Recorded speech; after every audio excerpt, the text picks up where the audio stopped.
সরকারকে বলো, পাঞ্জাবিদেরকে বলো ঠিক হতে। অর্থাৎ এই দেশটা যাকে বলা হয় স্বাধীনতা এত সহজ না। আমাদের প্রেসিডেন্ট ডাক্তার করিম বলেছিলেন, আমি এই দেশে আজও মানি না। এই ইমাম সেই সভাতে ছিলেন, বলতেন হ্যাঁ উনি যা বলেছেন, উনি চেয়েছিলেন একটি দীর্ঘস্থায়ী লড়াই, ভিয়েতনামের মতো লড়াই, কৃষক শ্রমিক ক্ষমতা দখল করবে। সেই ইতিহাস আজকের কাছে জানে না।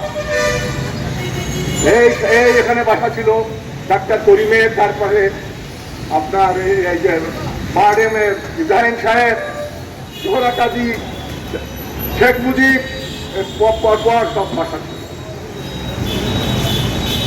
বলছে করিম তুই আয়, না হলে আমি আর পাচ্ছি না রে। বলছে তুমি যে খাদে বলতো 15টা হাতি দিয়েও যদি টানা দেয় তুমি ওই খাদের চেয়ে উঠতে পারবে না। এদেশে আইন করতে কিছু বলা যাবে না, ইতিহাস বলা যাবে না, তাহলে তার জন্য ব্যবস্থা আছে বিশেষ। আরে সাঁতারের উপরে কি আর পানি আছে নাকি? সাঁতারের উপরে পানি থাকে? এর আর কি আছে? এই অবস্থার আর কত দূর গেলে বলতে হবে যে ভয়াবহ অবস্থা হয়েছে? আর কত দূর এই পরিণতি গেলে মানুষ বলবে যে খারাপ অবস্থা, দুর্ভিক্ষ অবস্থা, শঙ্কিত, অর্থনীতিবিদরা শঙ্কিত। আর আমাদের এই সমস্ত মানে জোহারের দল আর কি, বাবু যত বলে পারি সব দলে বলে তার কত গুণ। এরা মনে করছে আমরা একেবারে উপরে উঠে গেছি, কোথাও ওঠো নাই, দেনায় জর্জরিত। এবার যে বাজেট হবে তার ওয়ান থার্ড যাবে শুধু সুদ আর দেনা পরিশোধ করতে, ওয়ান থার্ড। আর বোধহয় ওয়ান থার্ড হবে কি আমার ব্যাংকের থেকে বা আদার কোন সোর্স থেকে দেনা করে বাজেট হবে। তার মানে কি তোমার কিছুই নয়, সব বক্তৃতা, সবই বক্তৃতা, তোমার কিচ্ছু নাই। অথচ তুমি বাজেট করবে, অথচ তুমি সেই বাজেট দেবে, বড় বড় কথা বলবে, লক্ষ কোটি বাজেটের কথা বলবে। আমরা উন্নয়নশীল দেশের কাতারে পেতে যাচ্ছি, কত গল্প, কত স্বপ্ন, কত কিছু, কিন্তু এ স্বপ্ন শুধু বিভাগ কথা। বন্ধুরা আমার, অনেক কথা বলে ফেললাম। এই কথা বলতে গেলে যে বড় বীর জ্বালা এই বুকে, বড় বীর জ্বালা। খবর কাটবো তোমরা প্রিয় বন্ধু যাহারা আসছে, নদীদের কথা আসলে বুকে এত জ্বালা যে সেই জ্বালার কথা বলতে গেলে ঘন্টা ঘন্টার পর ঘন্টা। যাই হোক, আজকে যে বিষয়ে এখানে সমাবেশের আয়োজন করা হয়েছে, সেই সমাবেশে অবিলম্বে গ্রেপ্তারকৃত শ্রমিকদের মুক্তি দিতে হবে, মিথ্যা মামলা প্রত্যাহার করতে হবে, নইলে আজকের এই ছোট্ট সমাবেশ আর ছোট্ট থাকবে না। সারা দেশ ব্যাপী যেটা হচ্ছে আজকে, সেটা সারা দেশ একেবারে গায়ে গায়ে লেগে হয়ে যাবে। এই আহ্বান জানিয়ে আগামী দিনের লড়াইয়ের জন্য, লড়াই তো চলমান, সংগ্রাম চলমান, গড়ে তোলা না, একে বেগবান আরো তীব্র থেকে তীব্রতর করার আহ্বান জানিয়ে আমি আমার বক্তব্য শেষ করছি। সবাইকে ধন্যবাদ। দুনিয়ার মজদুর এক হও।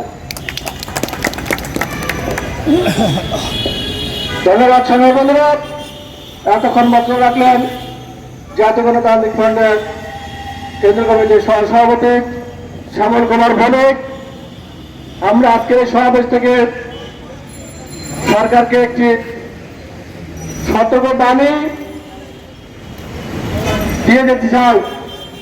সেই সতর্কবাণী হল, 11 সালে আমরা মে দিবস উদযাপনের সিদ্ধান্ত নিয়েছিলাম।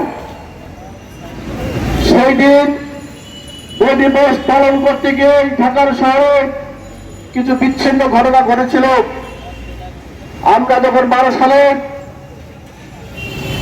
মন্ত্রী সাহেবকে স্মারকলিপি দিয়েছিলাম, মন্ত্রী সাহেব বলেছিলেন আমরা আতঙ্কিত ছিলাম, আমরা মনে করেছিলাম মনে হয় যুদ্ধ লেগে গেছে। আমরা অনেকেই পাসপোর্ট প্রস্তুত ছিলাম দেশ ছেড়ে যাওয়ার জন্য। পরবর্তীতে জানতে পারলাম যে যুদ্ধ লাগে নাই, আপনারা মে দিবস উদযাপন করতে গিয়ে বিভিন্ন ঘটনা ঘটিয়েছেন। আমরা আজকে সেই ঘটনার পুনরাবৃত্তি বলে দিতে চাই। ওইটি শুধু শ্রমিকরা নাট্যস্থিত করার নাট্যস্থিত করার জন্য যে মহড়া, সেই মহড়া দিয়েছিল। যদি না একবার নাটক নাট্যস্থিত করতে চায় তাহলে তার পরিণতি কি হতে পারে এটা সরকারের নলেজে রয়েছে। সরকার যদি শ্রমিক আন্দোলন নিয়ে কোন ধরনের তাল মহড়া করে, মে দিবসকে কেন্দ্র করে সরকার যদি গ্রেপ্তার অব্যাহত রাখে, যদি অবিলম্বে তাদের মুক্তি দেওয়া হয়, আমরা প্রথমে কর্মবিরতি যাব সিলেট বিভাগে। তারপরে যদি না হয় তাহলে সারা বাংলাদেশে আমরা অস্থায়ী ফেডারেশনে মিটিং ডেকেছি। সেই মিটিংয়ের সিদ্ধান্ত নিয়ে অনির্দিষ্টকালের জন্য আমরা সারা বাংলাদেশে কর্মবিরতি দিতে যাব। এই যদি শ্রমিকরা একবার রাস্তায় নামে, আমি মনে করি সরকার 11 সালে যে আতঙ্ক দিয়েছিল, এবার শুধু আতঙ্কই থাকবে না, বহু মন্ত্রী দেশ ত্যাগ করতে বাধ্য হবে শ্রমিকদের আন্দোলনের কাছে, মাথা নত করতে হবে শ্রমিকদের কাছে। আমরা যেন সেদিকে না যেতে হয়, শ্রমিকরা যেন সেদিকে যেতে বাধ্য করতে না হয়, সেজন্য আমরা আবার বলবো অবিলম্বে গ্রেপ্তারকৃত শ্রমিকের মুক্তি, মিথ্যা মামলা প্রত্যাহার, এবং যে সকল জেলায় মিথ্যা মামলার ষড়যন্ত্র করতেছে সেই যেন মামলা না নিয়ে শ্রমিকদেরকে মে দিবস সহ তাদের আবার তৈরি করার যে সুযোগ, সেই সুযোগ করে দেওয়া হয়। সেজন্য আমরা আজকে এই সমাবেশ থেকে আহ্বান জানাচ্ছি। অন্যথায় সংগঠন তার কর্মসূচি দিয়েই তাদের দাবি আদায় করবে। এখন এই বক্তব্য রাখার জন্য আহ্বান জানাচ্ছি আজকে সভাপতি বাংলাদেশ সোশ্যাল স্টুডেন্টস ফেডারেশনের সহ সভাপতি জনাব আখতারুজ্জামান আখতার বেগে তার বক্তব্য রাখার জন্য আহ্বান জানাচ্ছি।